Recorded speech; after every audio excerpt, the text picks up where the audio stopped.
अजीज़ तलबा और तालिबात, Farooq foundation online school के ज़रिए यकसा नसाब के मुताबिक तालीम हासिल करें। अगर हमारी वीडियोस पसंद आएँ तो चैनल को सब्सक्राइब करें और दोस्तों के साथ शेयर करें और बेल आइकन को लाजमी दबाएं ताकि आइंदा आने वाली तालीमी वीडियोस आप हासिल कर सकें। अस्सलाम वालेकुम बच्चों, उम्मीद है आप सब खैरियत से होंगे। बच्चों, ऑनलाइन स्कूल से आप मुकम्मल तालीम हासिल करके बोर्ड का इम्तहान बराए जमात नहम और दहम बेहतर तौर पर पास कर सकते हैं। आप अपनी उम्र और तालीम के मुताबिक मज़ीद तालीम हासिल करें। वालिदैन से फ़ोन या कंप्यूटर पर हमारी वीडियोस के ज़रिए तालीम हासिल करने की दरख्वास्त करें। रोज़ाना 1 से 2 घंटे ऑनलाइन पढ़ाई करें और जब आप स्कूल जाएंगे तो आपको मज़ीद किसी मदद की ज़रूरत नहीं होगी। इस तरह पढ़ाई करके अपना वक्त और वालिदैन के अखराजात में बचत कर सकते हैं। ऑनलाइन स्कूल की कोई फ़ीस नहीं है। आप जूम पर भी क्लासेस का फ़ायदा उठा सकेंगे। हर मजमून की मुकम्मल तालीमी वीडियोस मौजूद हैं। अस्सलाम वालेकुम स्टूडेंट्स, आज का जो हमारा चैप्टर है वो है चैप्टर नंबर 3, ह्यूमन हेल्थ। इसके अंदर हम लोग क्या पढ़ेंगे? सबसे पहले वाई वी डू एक्सरसाइज, हम लोग वर्जिश क्यों करते हैं। Then what is the importance of pure water, खालिस पानी की क्या अहमियत है। एंड देन थर्ड पे what kind of food should we eat to stay healthy, हमें कैसी खुराक खानी चाहिए हेल्दी सेहतमंद रहने के लिए। इस चैप्टर में ये 3 चीज़ों के बारे में हम लोग 1 बाय 1 डिस्कस करेंगे और पढ़ेंगे। हम स्टार्ट करते हैं सबसे पहले symptoms, transmission and prevention of communicable disease के उनकी निशानियां क्या हैं। ट्रांसमिशन, वो एक दूसरे से मुंतकिल कैसे होती हैं। एंड प्रिवेंशन, और हम उनसे प्रिवेंट कैसे कर सकते हैं, अपने आप को बचा कैसे सकते हैं। Health is a great gift of almighty Allah. We realise the importance of health when we are sick. There may be many causes of a disease, for example germs, scarcity of food and air pollution, etc. Similarly, every disease has specific symptoms: cough, fever, flu, sore throats, etc. इसका मतलब ये है कि सेहत जो है वो अल्लाह ताला की तरफ से हमारे लिए बहुत बड़ा इनाम है। हमें सेहत की अहमियत का अंदाज़ा तब होता है जब हम लोग बीमार होते हैं, और हमारे बीमार होने की बहुत सारी वजूहात हो सकती हैं। जम्स हो सकती हैं, फूड, अगर हम लोगों ने फूड जो है वो बाहर का खाया हो जिसके अंदर जम्स हो, एयर पोल्यूशन, हवा में जो गंदगी होती है वो भी हो सकती है। The human body temperature is 98.6 Fahrenheit or 37 Celsius. When our temperature exceeds this limit, it is called fever. Cough is an instant response of our body. It is due to the soreness and scratchiness of the throat. इसका मतलब है कि एक human body, एक इंसानी जिस्म जो है उसका टेम्परेचर जो होता है वो 98.6 फ़ारेनहाइट से 37 सेल्सियस तक होता है।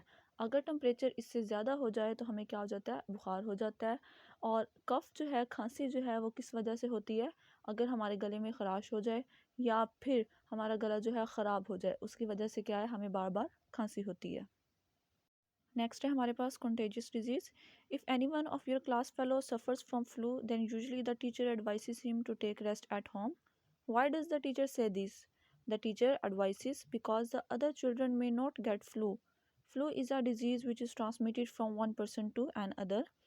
इसका मतलब ये है कि अगर आपकी क्लास में किसी बच्चे को फ्लू हो जाता है, किसी स्टूडेंट को फ्लू हो जाता है, तो टीचर जो है वो उसको एडवाइस करती है, नसीहत करती है कि उसको आराम करना चाहिए। स्टूडेंट, टीचर उसको एडवाइस क्यों करती है? टीचर इस वजह से उस स्टूडेंट को एडवाइस करती है कि उसको रेस्ट करना चाहिए ताकि दूसरे स्टूडेंट्स को उससे वो बीमारी ना लग जाए, क्योंकि फ्लू जो है वो एक पर्सन से दूसरे पर्सन में क्या हो जाता है? ट्रांसमिट हो जाता है। एक इंसान से दूसरे इंसान को ये लग जाता है, इसकी बीमारी जो है ये फैलती है। The disease which can be transmitted from one person to the other person is called contagious disease. For example, flu, polio, TB, hepatitis, and COVID-19.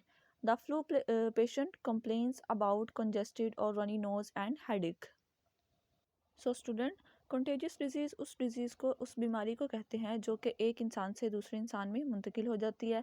जैसे कि फ़्लू है, पोलियो है, टीबी है, हेपेटाइटिस है और कोविड-19 है। ये सब क्या है? एक से दूसरे इंसान में मुंतकिल हो जाती हैं, एक दूसरे से दूसरे को फैलती हैं। और इसकी एग्जाम्पल क्या है? हमें सिम्टम्स क्या हैं, कैसे पता चलता है कि इस स्टूडेंट को या इस इंसान को कोई कंटेजियस डिजीज़ है? तो रनी नोज़, ठीक है, उसका नाक बहता है, एंड हेडिक, और उसके सर में दर्द होता है। Polio is caused by a particular germ called virus. Polio एक बीमारी है जो कि किस वजह से फैलती है, एक जर्म की वजह से फैलती है जो कि एक वायरस है. This virus remains present in the throat and intestine of a person. It paralyses the legs permanently. There is no treatment of this disease. Polio virus is transmitted through food, water and air. Polio भी एक बीमारी है जो कि हमें लग जाती है. पोलियो वायरस जो है वो ट्रांसमिट होती है किसके ज़रिए? फूड के ज़रिए, वाटर के ज़रिए और एयर के ज़रिए. और पोलियो का अभी तक कोई इलाज भी नहीं है. TB is caused by a particular germ called bacteria. TB जो है एक बीमारी है जो कि बैक्टीरिया से फैलती है. It usually affects lung. TB, flu and कोविड-19 are transmitted from one person to another through coughing, sneezing, use of articles of the affected person and conversation. TB हो गया, फ्लू हो गया, कोविड-19 हो गया, ये सारी बीमारियां किस तरह फैलती हैं कि कफिंग के ज़रिए. अगर सामने वाला इंसान बीमार है, वो खांसी कर रहा है, तो आप उसके पास बैठे हैं तो आपको बीमारी हो जाएगी. ठीक है. या फिर यूज़ ऑफ आर्टिकल्स, वो चीज़ें इस्तेमाल करने से जो कि वो पेशेंट या फिर वो मरीज़ इस्तेमाल कर रहा है, अगर आप भी वही चीज़ें इस्तेमाल कर रहे हैं उसकी, तो आपको क्या है, वो बीमारी हो सकती है. The inflammatory condition of the liver is called hepatitis. अगर हमारे जिगर में कोई ख़राबी है तो उस डिज़ीज़ को हम लोग हेपाटाइटिस कहते हैं. The germ of this disease are transmitted through polluted water, food और ब्लड. हेपेटाइटिस हमें कैसे होता है? या तो हमें ये पोल्यूटेड वाटर के ज़रिए होता है, गंदा पानी पीने से होता है, गंदी खुराक खाने से होता है, फूड जिसके अंदर जर्म्स हो, और ब्लड, और हमें ब्लड एक दूसरे को जब हम लोग देते हैं तो उससे भी हो सकता है. नेक्स्ट है हमारे पास non contagious disease. Non contagious disease is not transmitted from one person to another. Non contagious disease कौन सी होती हैं? जो कि एक इंसान से दूसरे इंसान में मुंतकिल नहीं होती, जैसे कि डायबिटीज़ और कैंसर. डायबिटीज़ और कैंसर दोनों एक इंसान से दूसरे इंसान में मुंतकिल नहीं होती. नेक्स्ट टॉपिक हमारे पास है prevention of contagious disease. Prevention, अपने आप को बचा के रखना, कि हम लोग इन बीमारियों से कैसे बच सकते हैं. There are many ways to remain safe from contagious disease such as washing hands, wearing mask and vaccination. हम लोग बहुत सारे तरीक़ों से अपने आप को बचा सकते हैं, प्रोटेक्ट कर सकते हैं, जैसे कि वॉशिंग हैंड्स, बार-बार हाथ धोना, मास्क पहनना और वैक्सीनेशन करवाना. सबसे पहले है washing hands. Wash your hands properly for at least 20 second with soap before and after meal. खाने से पहले और खाने के बाद 20 सेकंड तक अपने हाथों को धोएं. We should also wash our hands after using toilet. हमें टॉयलेट के इस्तेमाल के बाद भी क्या है, अपने हाथों को अच्छे तरीके से साफ़ करना चाहिए, धोना चाहिए. उसके बाद ये 7 स्टेप्स हैं. ये 7 स्टेप्स जो हैं आप लोगों का होमवर्क है, आप लोगों ने इनको ध्यान से देखना है और घर में इनकी प्रैक्टिस करनी है. नेक्स्ट है हमारे पास वेयरिंग अ मास्क, मास्क पहनना. What do you know about a mask as a protection against कोविड-19? क्या आप जानते हैं कि मास्क जो है वो हमारे लिए एक प्रोटेक्शन का ज़रिया है कोविड-19 से बचने के ख़िलाफ़. What are the benefits of wearing mask? Mask को पहनने के क्या हमें फ़ायदे हैं? बेनिफिट्स का मतलब होता है फ़ायदे. Mask is a protective barrier between your nose and mouth and the environment. It does not allow germs to enter from environment into the body through the nose and mouth. Mask जो है एक protective barrier है, किसके दरमियान में? हमारे nose और mouth के दरमियान में. ठीक है. नाक और मुंह के दरमियान में नहीं, बल्कि इन्वायरमेंट से नाक और मुंह के दरमियान में. कि अगर हम लोग मास्क पहनेंगे तो हमारे नाक में या मुंह में जो जर्म्स हैं वो एंटर नहीं हो पाएंगे, जरासीम जो है हमारे मुंह में नहीं जाएंगे. Do you know the proper way to wear the mask? क्या आप जानते हैं कि मास्क को पहनने का सही तरीका क्या है? Do not use a used mask. जो इस्तेमाल किया हुआ मास्क है वो आपको नहीं पहनना चाहिए. Dispose of the used mask in a proper way. और बल्कि जो इस्तेमाल किया हुआ मास्क है उसको आप लोग क्या कर दें, डिस्पोज कर दें, उसको कूड़े में फेंक दें. नेक्स्ट हमारे पास है vaccination. Do you know about vaccination? क्या आप वैक्सीनेशन के बारे में जानते हैं? It is a method of treatment in which the weak or killed germs of a disease are injected into the body. The body produces antibodies against the weak or killed germs. These antibodies remain in body to fight the germs. Government of Pakistan has launched a campaign to administer vaccine against polio. Polio is a dangerous disease which causes lifelong disability. Polio drops should be administered to children up to the age of 5 years. Have you been given polio drops? इसका मतलब ये है कि vaccination एक treatment है. किस चीज़ का treatment है? कि बीमारियों का ट्रीटमेंट है, जो कि बीमारियां हमें लग जाती हैं, जैसे कि कोविड-19 है, पोलियो है. अगर हम इनकी दवाइयां ना लें तो हमें ये जो है हो सकता है, जैसे कि पोलियो है. अगर जब बच्चा पैदा होता है उसके 5 साल तक हम लोग पोलियो के टीके इंजेक्शन ना लगवाएं तो वो बच्चा क्या है, अपाहज हो सकता है, ठीक है, वो डिसेबल हो सकता है। तो हमें क्या करना चाहिए, जब भी कोई बच्चा पैदा हो तो उसको इंजेक्शंस जो हैं वो पोलियो के ज़रूर लगवाने चाहिए। नेक्स्ट है हमारे पास ways of maintaining good health. हम लोग अपनी अच्छी सेहत जो है वो किस तरह बरकरार रख सकते हैं। What we should do for maintaining good health, we can maintain a good health by following few basic ways. For example, balanced diet, drinking clean water, exercise, brushing teeth and getting enough sleep। अगर हम इन सब बातों पे ध्यान दें और ये सब चीज़ें करें अपनी डेली रूटीन में तो हमारी जो सेहत है वो अच्छी रह सकती है। जैसे कि बैलेंस डाइट का मतलब क्या है कि हम अपनी खुराक जो है वो अच्छी लें। This means that we should take all types of food, milk है, सीरियल्स है, मीट है, वेजिटेबल्स हैं एंड फ्रूट है इन अ प्रॉपर क्वांटिटी। हमें जो है गोश्त भी खाना चाहिए, वेजिटेबल सब्जियां भी खानी चाहिए, फ्रूट्स भी खाना चाहिए, दूध भी पीना चाहिए, दालें भी खानी चाहिए। अगर हम इन सब चीज़ों का इस्तेमाल अपनी डेली डाइट में करते हैं, डेली रूटीन में खाते हैं, तो हमारी सेहत जो है वो क्या रहेगी, अच्छी रहेगी, हम लोग बीमार नहीं होंगे। Second one is drinking clean water, साफ़ पानी पिए। It is necessary to drink clean water for good health. ये बहुत ज़रूरी है कि हम लोग अपनी अच्छी सेहत के लिए पानी जो है वो साफ़ पिएँ। Most of the diseases are caused by drinking polluted water. बहुत सारी ऐसी डिज़ीज़ हैं, बहुत सारी ऐसी बीमारियां हैं जो कि फैलती हैं। किस तरह फैलती हैं, अगर हम लोग पानी जो है वो पोल्यूटेड पीते हैं, गंदा पानी पीते हैं। नेक्स्ट वन इज़ एक्सरसाइज, वर्जिश करें। We must exercise regularly to remain fit. हमें अपने आप को फिट रखने के लिए, सेहतमंद रखने के लिए एक्सरसाइज जो है वर्जिश करनी चाहिए। जैसे कि वॉकिंग, चलना चाहिए, रनिंग, दौड़ना चाहिए एंड प्लेइंग और खेलना भी चाहिए। ब्रशिंग टीथ, दांत साफ करने चाहिए। We should brush teeth twice daily. हमें दिन में 2 दफ़ा दांत साफ करने चाहिए। वंस इन द मॉर्निंग, पहली दफ़ा कब, जब हम लोग सुबह उठें, after getting up, and at night before going to sleep, और रात को सोने से पहले। सुबह उठने के बाद और रात को सोने से पहले हमें 2 दफ़ा दिन में दांत साफ करने चाहिए।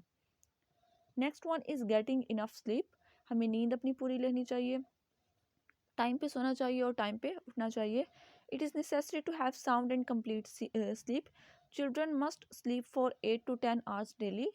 जो स्टूडेंट्स होते हैं, जो बच्चे होते हैं, उन्हें क्या है, दिन में 8 से 10 घंटे जो है वो एक दिन में ज़रूर सोना चाहिए। We take various types of food, for example grains, milk and meat. The food has been divided into 4 group. हम लोग जो है अपनी फूड जो है वो कहाँ से लेते हैं, मिल्क से लेते हैं, मीट से लेते हैं, ग्रेन्स से लेते हैं, और उस फूड को हम लोगों ने 4 पार्ट्स में, 4 ग्रुप में डिवाइड कर दिया है। सबसे पहले है milk group. It includes milk and thing made of milk. इसमें क्या शामिल है, दूध शामिल है और दूध से बनी हुई चीज़ें शामिल हैं, such as butter, cheese and yoghurt. जैसे कि हमारे पास बटर है, चीज़ है, योगर्ट है, ये सब चीज़ें किससे बनी होती हैं, दूध से बनी होती हैं। नेक्स्ट है हमारे पास ग्रेन ग्रुप, जिसके अंदर हमारा सारा अनाज आ जाता है। जैसे कि it includes wheat, rice, barley, pearl millet, maize and pulses etc. इसके अंदर हमारे पास सारी दालें आ जाती हैं, चावल आ जाते हैं, गंदम, ज्वार, बाजरा, ये सारी चीज़ें जो है हमारे पास ग्रेन ग्रुप में आती हैं। And the third one is meat group. इसके अंदर गोश्त होता है। किस तरह का होता है, it includes beef, mutton, fish, chicken and eggs etc. इसके अंदर बकरे का गोश्त होता है, बड़े का गोश्त होता है, मुर्गी का गोश्त होता है, ठीक है। उसके बाद फिश, मछली होती है, एग्स, अंडे होते हैं। ये सब चीज़ जो है, सब चीज़ें जो है हमारे पास मीट ग्रुप में शामिल होती हैं।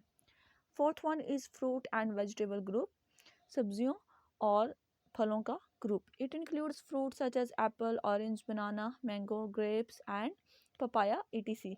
इसके अंदर सेब है, ठीक है, ऑरेंज, माल्टे, बनाना, केले, मैंगो, आम, और ग्रेप्स, अंगूर, पपाया वगैरह जो है, ये सारा कुछ जो है फ्रूट ग्रुप में शामिल होता है। And vegetable such as lady finger, turnip, radish, carrot, cabbage and potato. ये सारी सब्जियां जो हैं, आलू हो गए, बंद गोभी हो गई, गोभी, ठीक है, भिंडी, तोरी, कद्दू, ये सारी चीज़ें जो है हमारे पास वेजिटेबल ग्रुप में आती हैं। It is necessary for us to take proper quantity of food from different food groups to fulfill the needs of our body. We can strengthen our defense immune system by maintaining a balanced diet. A strong immune system helps us stay healthy and energetic.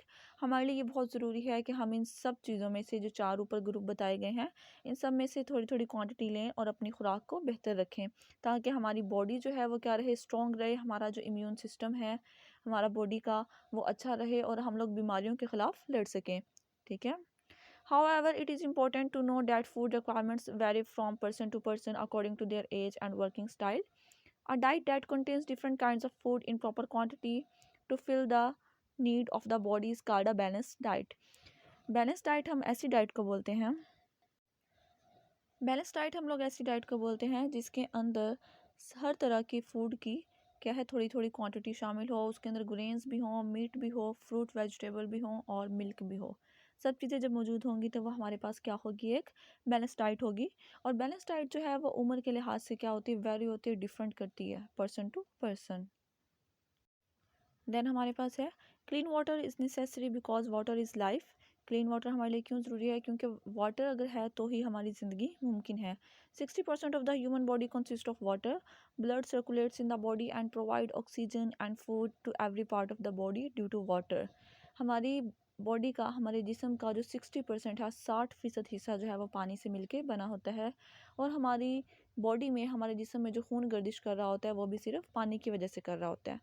However, consuming polluted water may lead to disease like cholera, typhoid, hepatitis since it is infected with germs. लेकिन अगर हम लोग गंदा पानी पीते हैं जिसके अंदर जर्म्स होते हैं तो हमें बहुत सारी बीमारियां लग सकती हैं, जैसे कि कॉलेरा है, टाइफाइड है, हेपेटाइटिस है। और ये सारी बीमारियां जो है हमें कहाँ से लगती हैं, गंदे पानी से लगती हैं। Therefore, to lead a healthy life, we must insist on drinking clean water.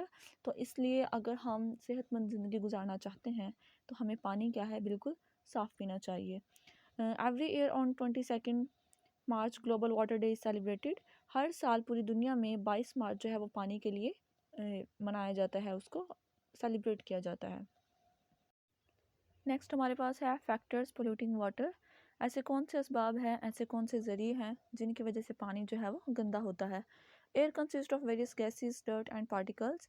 Air जो है हवा है, उसके अंदर बहुत सारी गैसेस भी होती हैं, डर्ट गर्द आलूद भी होते हैं और पार्टिकल्स ज़र्रात भी होते हैं।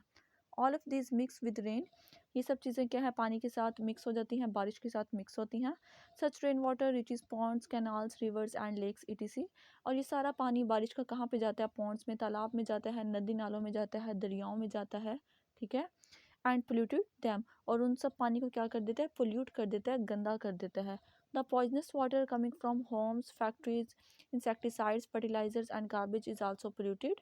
और उसके बाद जो गंदा पानी घरों से आ रहा है, फैक्ट्रीज से आ रहा है, ठीक है, फर्टिलाइज़र्स की वजह से आ रहा है, इंसेक्टिसाइड्स की वजह से आ रहा है, कूड़े की वजह से आ रहा है, वो सब भी क्या करते हैं, पानी को क्या कर देते हैं, गंदा कर देते हैं, आलूदा कर देते हैं।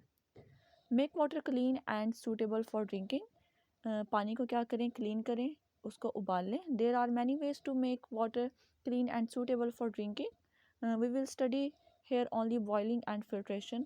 हम लोग पानी को साफ़ कर सकते हैं पीने के लिए, किस तरह कर सकते हैं, दो तरीक़ों से कर सकते हैं, बॉइलिंग के ज़रिए और फिल्ट्रेशन के ज़रिए। First one is boiling. Continue to heat water in a pot till it reaches boiling water. Then let it boil for another 5 to 10 minutes. Due to this, the germ present in water will be killed. And this is the easiest way to clean water. क्या करें, एक बर्तन लें, उसके अंदर आप लोग पानी ले लें, जो पानी आपने पीना है, और उसको 5 से 10 मिनट क्या करें, उबालें, जिसकी वजह से क्या होगा कि उस पानी में जितने भी जरासीम हैं वो सारे किल हो जाएंगे और वो आपको नुकसान नहीं पहुंचाएंगे। Next one is filtration. Have you ever seen making of T? क्या आपने कभी चाय बनाते हुए देखा है? When the T is pass through a sieve, it filters the tea leaves. जब चाय बनाने के बाद चाय को छलनी में से छाना जाता है, T is collected into the cup without the tea leaves, ठीक है। तो उसकी वो जो पत्ती होती है, जो लीव्स होते हैं, वो सारे क्या रह जाते हैं, ऊपर रह जाते हैं। Water is also pass through the filter for cleaning in a similar way. इसी सेम तरीके से हम लोग क्या करते हैं, पानी को भी साफ़ करते हैं। The particles present in water can not pass through the pores of the filter and we get clean water. जो फ़िल्टर होता है उसके सुराख जो हैं बहुत बारीक होते हैं और उसमें से सिर्फ पानी गुजर जाता है, और जो ज़र्रात होते हैं वो सारे क्या रह जाते हैं, बाहर रह जाते हैं। The process by which the particles present in water get separated by filtration called filtration. ऐसा प्रोसेस जिसमें पार्टिकल्स जो हैं वो ऊपर रह जाएं और पानी जो है वो साफ़ पानी अलहदा हो जाए, हम उस प्रोसेस को क्या बोलते हैं, फिल्ट्रेशन बोलते हैं। Does the filtration process kill the germ present in water? Why is chlorine used in large filtration plant? ये क्वेश्चन है आपका एज अ होम असाइनमेंट। आपने इसको ढूंढना है, किसी से पूछना है और इसको आपने हल करना है। टुडे आवर एक्सरसाइज जो है, this is the unit number 3 and chapter name is Human Health, class 4. This is the exercise of chapter number 3, Human Health. If our body temperature increases from 98.6 degrees Fahrenheit to 101 degree Fahrenheit, then its causes is hot weather. अगर temperature बढ़ जाएगा 98.6 से तो उसकी वजह क्या होगी? Hot weather, fever, sitting in the sun, sitting near fire, इसकी वजह क्या होगी? फीवर। तो इसमें करेक्ट ऑप्शन स्टूडेंट्स क्या है बेटा? B. Which food has the highest calcium content? Meat, rice, milk, pulse. Highest calcium की जो कंटेंट है वो सबसे ज़्यादा मिल्क में है। What step will you take to ensure others do not get the flu from you? आपने कौन से ऐसे स्टेप उठाने हैं कि दूसरों को फ्लू ना लगे?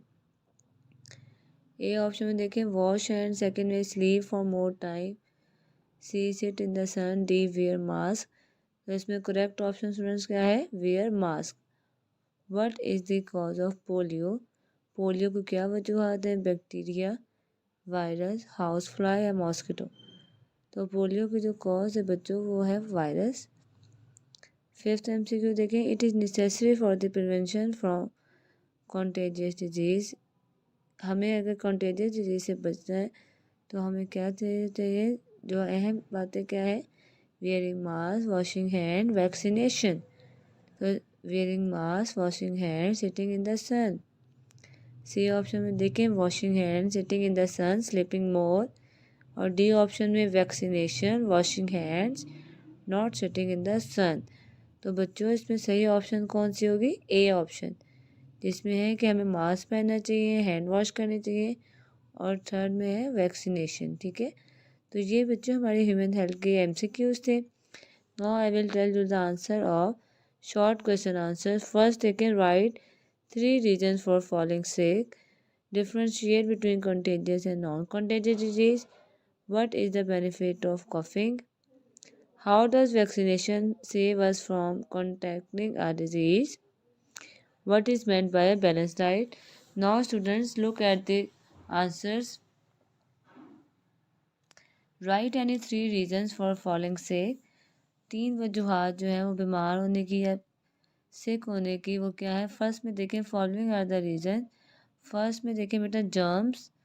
ठीक है, बहुत से ऐसे जर्म्स होते हैं जब हम हैंड वॉश नहीं करते तो हमारे माउथ के जरिए जाते हैं, जिसकी वजह से हम बीमारी का शिकार हो जाते हैं। सेकंड में देखें बेटा, स्कैरसिटी ऑफ फ्रूट। स्कैरसिटी का मतलब होता है किसी चीज़ की कमी हो जाना। अगर हम अच्छे तरीके से फ्रूट्स वेजिटेबल्स नहीं लेते तो वो विटामिन की डेफिशिएंसी हमारी बॉडी में हो जाती है, जिसकी वजह से हमें मुख्तलिफ़ किस्म की डिजीज़ का ख़तरा होता है। नंबर थर्ड में देखें, एयर पोल्यूशन। एयर पोल्यूशन की वजह से हमें बहुत से ब्रीथिंग प्रॉब्लम्स का मसला होता है।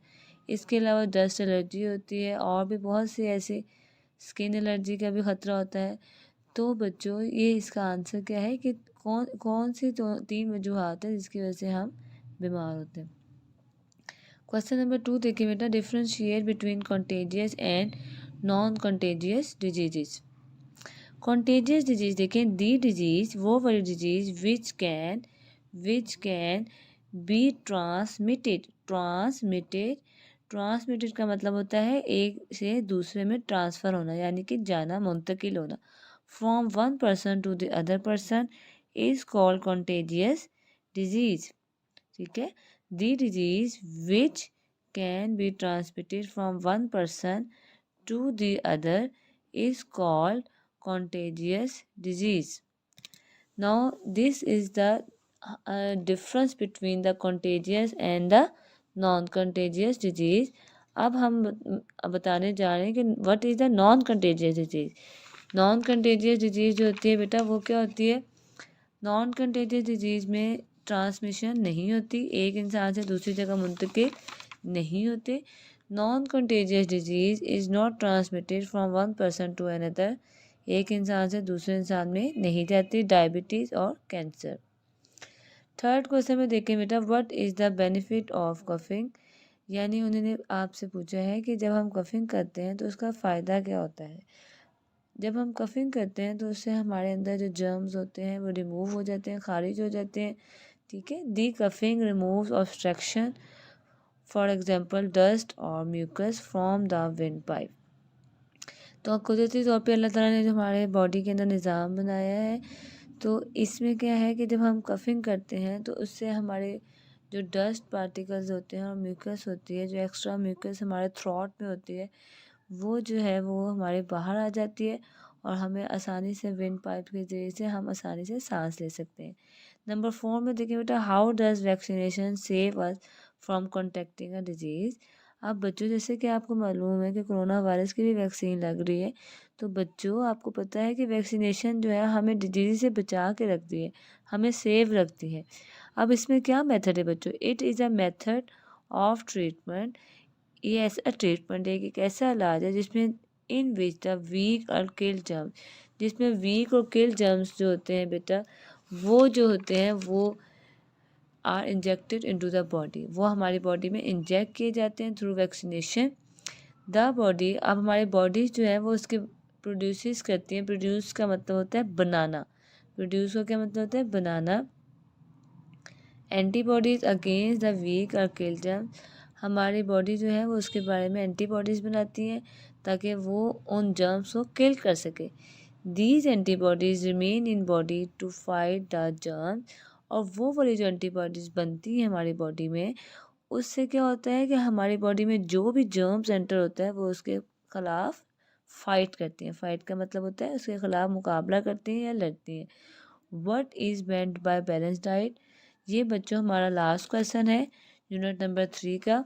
जैसे कि मैं आपको दिखा देती हूँ, what is meant by balance diet. बच्चों ये हमारा लास्ट क्वेश्चन है यूनिट नंबर 3 का। ठीक है बच्चों, तो बेटा इसका आंसर क्या है ये आपने सब बच्चों ने लर्न भी करना है। It is so much important question. Are diet एक ऐसी diet that contains different kind of food, जिसमें डिफरेंट काइंड ऑफ फूड है इन प्रॉपर क्वांटिटी, एक सही मिकदार में to fulfil the need of the body, ताकि हमारी बॉडी के अंदर जो ज़रूरत है खाने की, पीने की, चलने की, भागने की, दौड़ने की, वो पूरी हो सके। To fulfil the need of the body is called a balance diet. मैं फिर से पढ़ देती हूँ बेटा, what is meant by balance diet. Are diet that contains different kinds of food in proper quantities to fulfill the need of the body is called a balanced diet। एक ऐसी diet जिसमें डिफरेंट काइंड ऑफ फूड मौजूद है एक सही मिकदार में।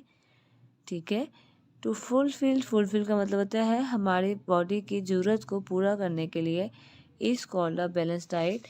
तो बच्चों हमने फर्स्ट क्वेश्चन पढ़ा, ठीक है, तो फिर हमने उसके बाद सेकंड क्वेश्चन पढ़ा, differentiate between contagious and non contagious disease, और उसके बाद बच्चों हमने थर्ड क्वेश्चन पढ़ा, what is the benefit of coughing.